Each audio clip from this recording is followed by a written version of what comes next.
Believe me, there's a lot that we can talk about when it comes to the Detroit Red Wings prospects in the system. There are a few guys that have been performing pretty well as of late, and over the next few days, I feel like it would be appropriate to start making videos about these guys just to see where they're at and to give a little bit of an update to the fans, because we do have a lot of Red Wings supporters on this channel. Before we get underway with that though, as you can see in the top left corner of the screen, super thanks are indeed activated on the channel, so if you do feel like chipping in and being a part of the overall growth and well-being of Lego Rocks 99, supporting the channel, supporting myself, then hey, feel free to go out there and chip in a little bit of support. It is greatly appreciated. You don't have to, of course, if you don't want to, but the option is there because I know some of you are extraordinarily kind, which I am eternally grateful for, as always.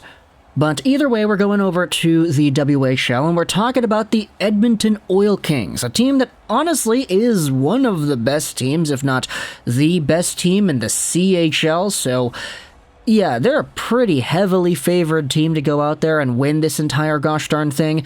But on the back end of the Edmonton Oil Kings, you have yourselves one of, if not the absolute best, WHL goaltending prospects in the system for the Detroit Red Wings. In fact, he might even be one of the top 3-ish goaltending prospects affiliated with an NHL club in general. You have Yaroslav Askarov, who is pretty good. You have Jesper Wallstedt, who is pretty good. And you have this player over here. Who are we talking about? Well, we're talking about Sebastian Cossa, a pick by the Red Wings in the 2021 NHL Entry Draft that was pretty interesting back when it was made. The Wings had themselves a second first-round pick, which they acquired in, what the heck was that trade? Oh my goodness, I'm blanking out right now. I believe it wasn't a trade for a player, it was a trade with the Dallas Stars that had a few other picks being sent over the other way. It was just a moving up in the draft kind of deal. Yeah, that's exactly what it was. The Red Wings were picking 15th overall in this draft, and what they did was they selected the very first goaltender off the board, who happened to not be Jesper Wallstedt, who was a guy that went 5 picks later to the Minnesota Wild. He is from Sweden, he was supposed to be all that, and he's a pretty good goaltending prospect himself. Sebastian Cossa, though, last season for the WHL's Edmonton Oil Kings, had a .941 save percentage and a .157 goals against in 19 games, posting up a 17-1-1 record, which was good enough to get him the honor of being the first goaltender drafted, and he went to Detroit.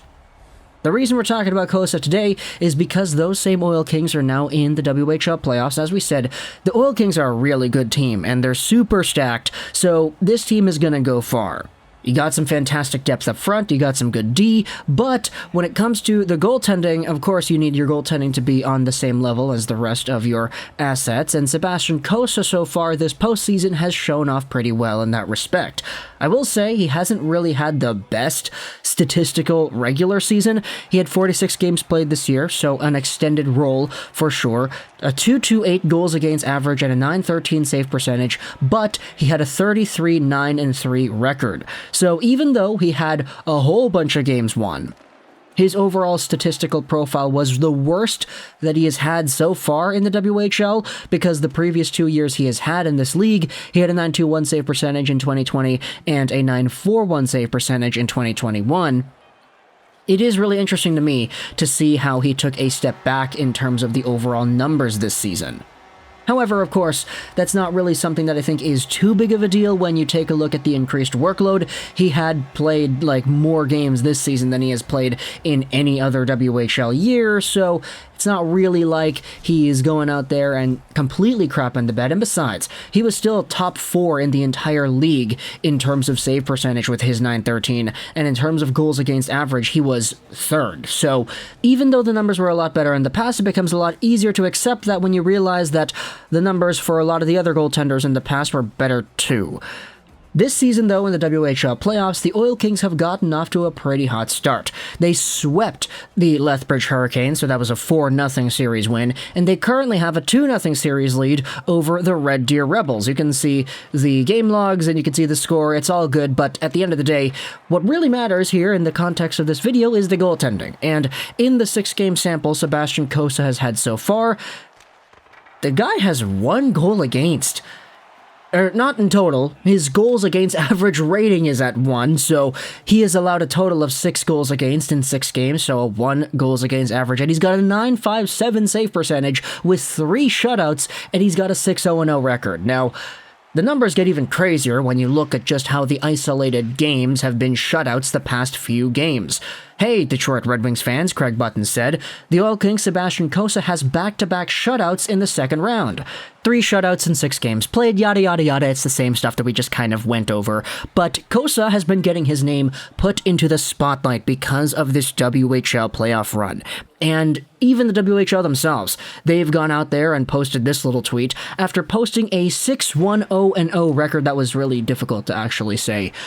6-1-0-0. Yeah, it's difficult when you are so accustomed to saying 3 numbers and records and all that. So seeing the 4 ones right there, 6-1-0-0 record. Okay, a 156 goals against, a .935 save percentage, and 2 shutouts in April. So this was last month.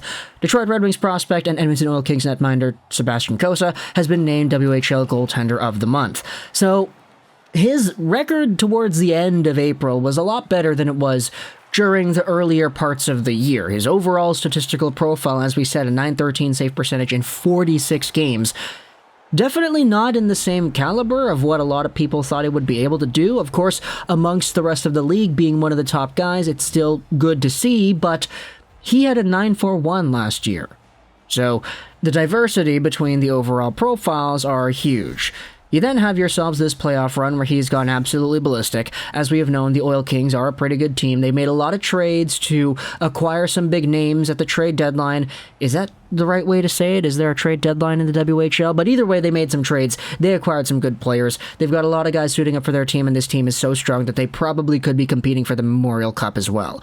Either way, though, Sebastian Cossa is the netminder getting it done. Steve Yzerman said earlier last week that Sebastian Cossa probably won't be close to making the NHL next season, and I don't even know where that idea came from, that he's going to make the NHL right away. Not everybody can be Carter Hart. Yzerman said this, I think he is a ways away to manage the expectations of him. And so with Steve Yzerman laying this out on the line, it kind of aligns with how I feel most goaltenders should be developed. Not everybody could be even considered to being a Carter Hart. Carter Hart is the exception, not the rule, where you get drafted, you play well in the WHL, again, you do well at the World Juniors, and then you go over to the NHL and you're already like a starter pretty much. Not everybody can do that. So Sebastian Cossa, he can take his time. I definitely don't think there's any rush to have him make the Wings right away. There still is Ned. I mean, Nedeljkovic didn't have the best season this year, but he did have some good saves here and there.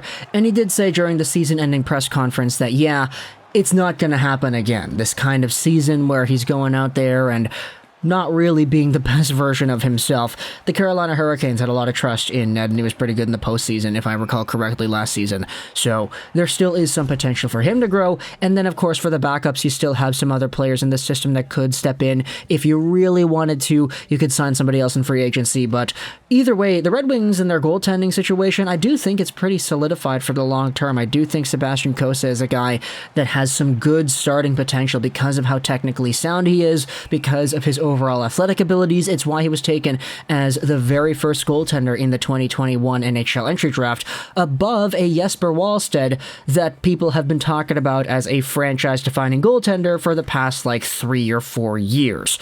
So let me know in the comments all your thoughts about Sebastian Cossa, goaltending prospect for the Detroit Red Wings. I'd seen a lot of people actually memeing about how tall he is because he is a 6'6" goaltender. And so when you take a look at Elmer Soderblom, him being an absolute giant, you look at Simon Edvinsson being a giant, you take a look at the goaltender being a giant, and then you have Moritz Seider already on the team too. I've been seeing a lot of people joking around about how Steve Yzerman is just building the biggest team possible.